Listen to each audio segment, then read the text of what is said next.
And now we're going to the sacred cow of save money. And in 1971, President Nixon took the dollar off the gold standard, basically took the world off the gold standard, and money was no longer money. So people are no longer saving money. So just to reiterate again, this is $300, what an ounce of gold was worth in the year 2000. So Kim, lift that. Okay. All right, and so this here is 1 ounce of gold in the year 2010, and it's now $1,100. Ugh, and this is why people are working so hard.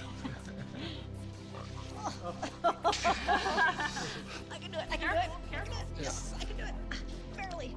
So the big reason I've said in my books for years that savers were losers is very simply because in 1971, the dollar stopped being money, it became debt. Right, Mike? Yeah, the rules all changed in '71. Before then, somebody, when they became working age, they could expect to put away 10% a year, and by the time they got into their 60s, they could retire on their savings account and expect to live off that interest. And in '71, everything changed, and they started creating currency on a massive scale. Worldwide. Ever since then, worldwide. And that is what causes inflation and the loss of purchasing power. So people thinking that they can retire, you know, back in the 50s, if you got $100,000 or $50,000, you could retire on that, you know.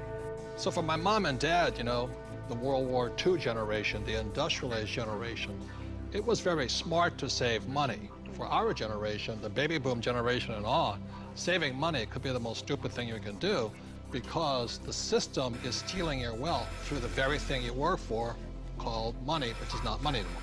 Right. Real money is actually gold and silver. Money has to maintain its value over long periods of time. Currency doesn't have to. And this is historically, has always been, for thousands of years, this has been money. 5,000 years, this has been the predominant currency. It became money when somebody minted it into coins in Lydia in about 680 BC. And each unit had the same buying power as the next one. They became interchangeable. So let me ask you this. This printing of money out of just paper, this has been tried before, hasn't it? Many, many, many times, and there's always one result.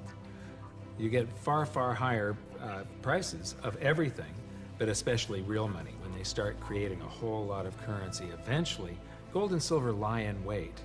And then when the public senses this inflation of retail prices that is caused by inflation of the quantity of currency in circulation, they rush back toward gold and silver, and they have for 5,000 years. So name some governments that have attempted to print money. The Weimar Republic. I don't know what I just did with that $100 trillion bill. He's got a Zimbabwe. The Zimbabwe, yeah. Look at this one. This is the most recent, a $100 trillion note. You know, this is the largest note ever printed, 100 trillion. And this was printed in 2000. Yeah, but when Zimbabwe was created as a country, when it went from Rhodesia to Zimbabwe, they were, the Zimbabwean dollar was on parity with the US dollar. $1 US was the same as a Zimbabwe dollar. This doesn't buy anything today. It doesn't buy a cup of coffee. What, doesn't even buy a cup of coffee? No. In fact, they have ruined it by putting ink on it. You can't write you can't write a list, so it would have been more valuable at this point if it was blank. Right. See, the Greeks did the same thing when they started clipping coins. They just take the silver off of it. The Romans tried it, the English tried it, the Germans tried it, the Chinese tried it, and now the US is trying it. Yep. And so that's why saving money is probably the biggest mistake you could make right now, because today money is no longer money. It's now debt. I can vouch for that because my leg is now numb. So all currencies throughout the world are in trouble, the same way this Zimbabwe dollar is in trouble. And that's the problem with saving money. After 1971, it was no longer money. More than 70% of all the currency on the planet is US dollars. If the US dollar goes, the world goes with it. I'm preparing by getting fully diversified. I buy both gold and silver.